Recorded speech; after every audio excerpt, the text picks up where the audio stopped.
Jual, dorong. Jangan takut dengan kematian. Ibu punya anak mati sakit, orang yang mati sakit di jalan Allah, dia bakal berdiri di pintu surga. Untuk apa? Untuk mengajak 70 anggota keluarganya masuk surga. Bayangkan kalau orang mati sakit, dia nunggu di pintu surga. Ya Allah, aku ingin ayahku masuk surga, ibuku masuk surga, kakakku masuk surga, adikku masuk surga, istriku masuk surga, anakku masuk surga, mertuaku masuk surga. 70 orang dia masukin surga. Subhanallah, nikmat tidak? Nikmat tidak? Jadi takut tidak mati sahut, mati tidak sahut. Jual, dorong.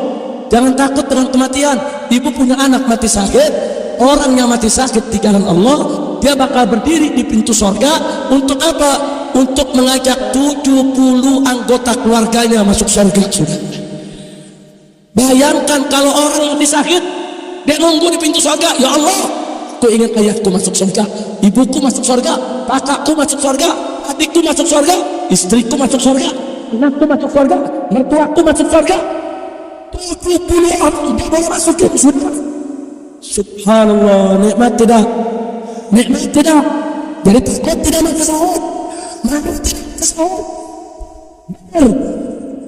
Dulu Nabi kita Sayyiduna Muhammad itu mengajarkan para sahabat bukan hanya berani mati, lebih dahsyat lagi saudara, berebut mati saudara, berebut mati.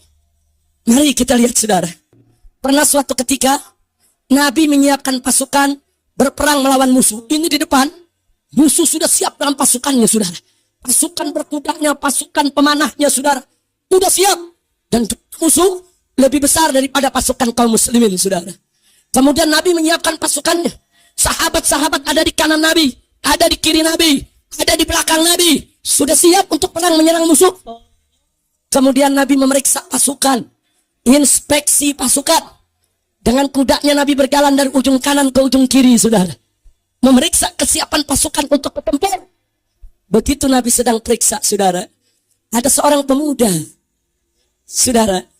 Pemuda ini di tangannya sedang memakan beberapa butir buah korma di atas kudanya saudara, menatap tajam ke arah musuh. Kemudian begitu Nabi liwat, ditanya oleh si pemuda, "Ya Rasulullah, kalau aku terjang ini musuh, kemudian aku mati di jalan Allah, apa ganjaran yang akan aku dapat ya Rasulullah?" Kemudian Nabi menjawab kepada sang pemuda. Kata Nabi, "Mawaidukumul jannah." Engkau janji, engkau dapat janji untuk masuk surga. Arduhas samawati wal ard, yang hamparannya seluas hamparan langit dan bumi. Begitu Nabi jawab begitu, anak muda ini mengatakan, "Bahin, bahin, ya Rasulullah." Nabi berhenti. Ada apa anak muda ini mengatakan bahin, bahin? Itu kalau kata orang Betawi, bagus, bagus. Begitu sudah.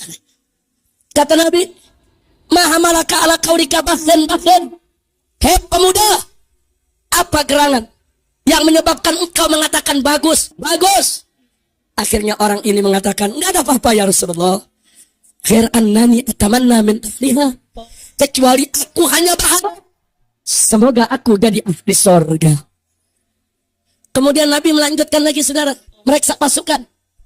Begitu Nabi lagi merapikan pasukan, ini orang bergumam ngomong sendiri. Samping kanannya teman-temannya apa dia bilang, "Ini di tanganku ini masih ada beberapa butir korma.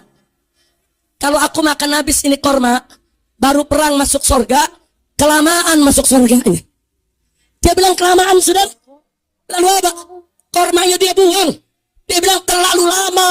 Kalau masuk surga harus menghabiskan 3 butir korma. Dia buang kormanya, dia hentakkan kudanya saudara, dia serang sendirian itu musuh. Dia cabut pedangnya, dia pacu kudanya saudara. Nabi kaget, semua sahabat kaget melihat heroiknya sang pemuda tersebut. Semua tertegun, kaget saudara. Ini pemuda kejar yang itu musuh yang di depan. Sebelum dia sampai saudara, ratusan anak panah menyambut dia saudara. Musuh menyambutnya dengan anak panah, musuh menyambutnya dengan tombak saudara. Kemudian belum sampai di batas musuh, sang pemuda sudah jatuh gugur sebagai syahid. Bengong, kaget Nabi. Kemudian Nabi bertanya kepada para sahabat, siapa itu barusan yang menerjang sendirian? Siapa itu yang menerjang sendirian menerjang musuh? Sahabat mengatakan, ya Rasulullah, itu anak muda yang tadi nanya, ya Rasulullah. Dia bilang barusan, kalau nunggu korma habis kelamaan masuk surga, kamu buru-buru masuk surga. Akhirnya apa kata Nabi? Si pemuda sudah mendapatkan apa yang diharapkan. Subhanallah. Saudara, makanya tadi saya katakan, Nabi mengajarkan sahabat bukan sekedar berani mati, tapi mereka berbobot mati, berbobot untuk masuk surga Allah.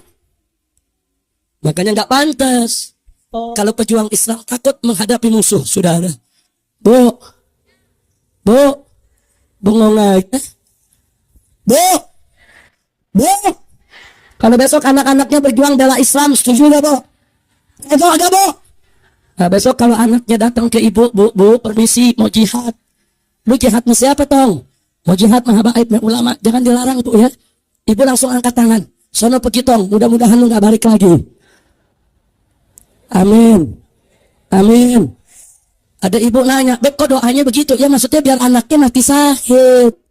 Jangan anak minta izin orang tua, apa kata maknya? Ya Tong, lu di sini akhirnya nggak usah berjuang, jual. Udah kita doain lagi dari sini biar takut kematian. Ibu punya anak mati sakit, kalau orang yang mati sakit di jalan Allah, dia bakal berdiri di pintu surga untuk apa? Untuk mengajak 70 anggota keluarganya masuk surga, sudah. Bayangkan kalau orang mati sakit, dia nunggu di pintu surga, ya Allah, aku ingin ayahku masuk surga, ibuku masuk surga, kakakku masuk surga, adikku masuk surga, istriku masuk surga, anakku masuk surga, mertuaku masuk surga. 70 orang dia boleh masukin, sudah. Subhanallah, nikmat tidak? Nikmat tidak? Jadi takut tidak mati sahut. Malu tidak mati sahut. Benar.